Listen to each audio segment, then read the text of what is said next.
Most people are interested in origin stories. We're simply curious as to what was the cause of this thing or that. In some cases, the answer is simple. For instance, my origin is my mom. Pushing back further, you would encounter my grandmother, great-grandmother, and so on.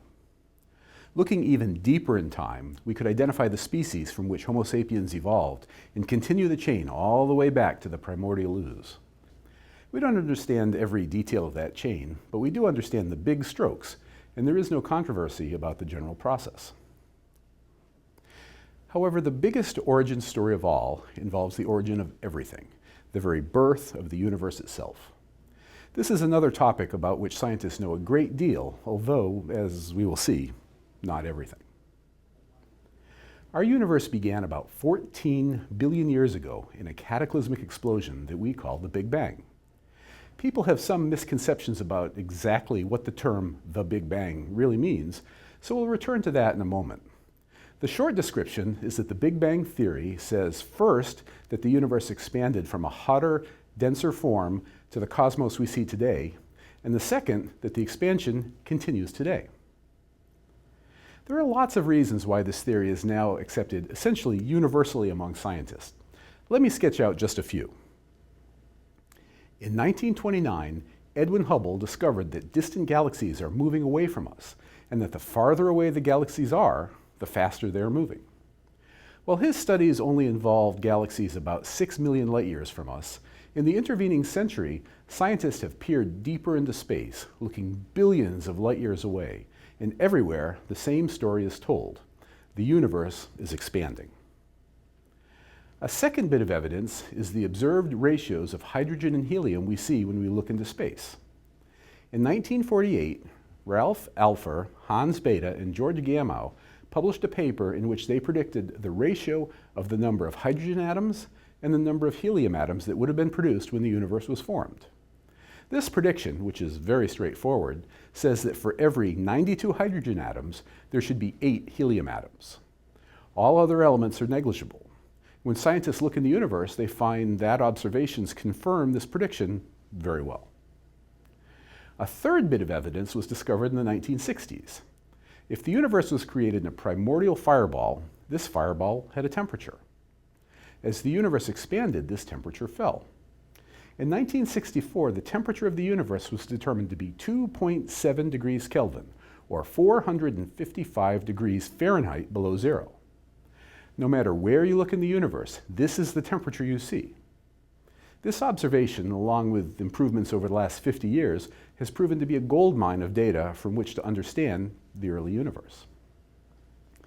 These 3 bits of data strongly support the conjecture that the universe was once smaller and hotter and has been expanding over the last 13.7 billion years.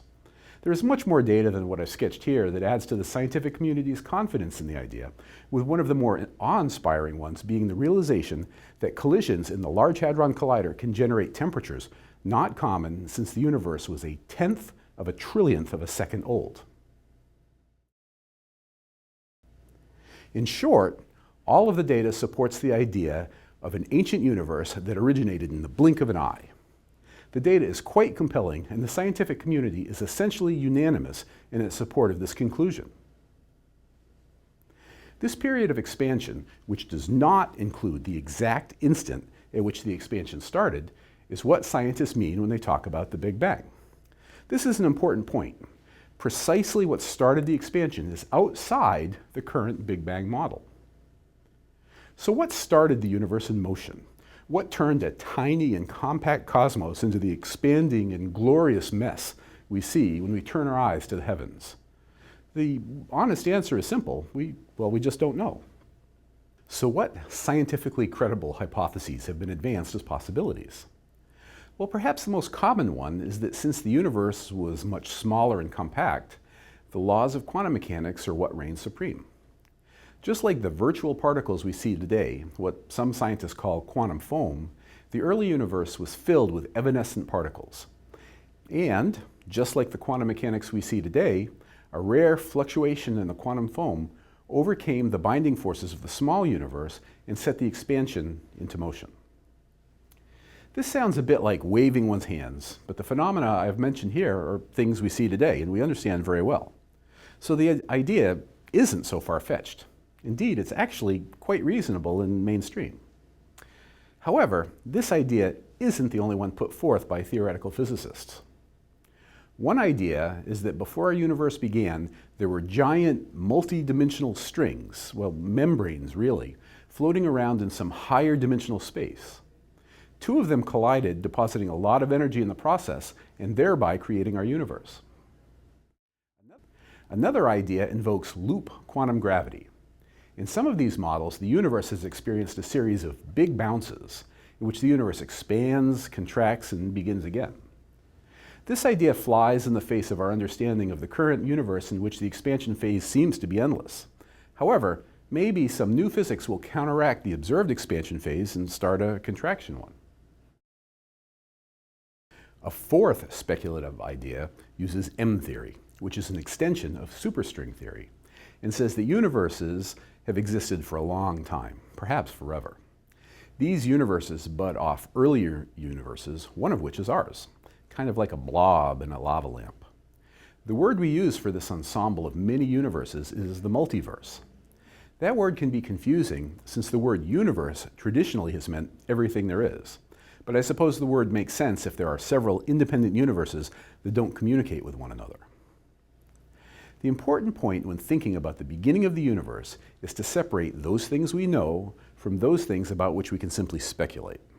For instance, in the no category, there is no credible scientific dissension over the idea that the universe was once smaller and hotter and has been expanding for about 14 billion years. The situation is a lot murkier when our attention turns to the mechanism that actually began our universe. No honest scientist can tell you that they know the answer to that question. However, just because scientists don't know the final answer doesn't mean that all ideas are possible. Some ideas have been disproven.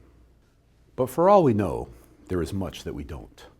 The question of the creation of the universe has tugged at our minds for millennia, and this is no less true for modern man.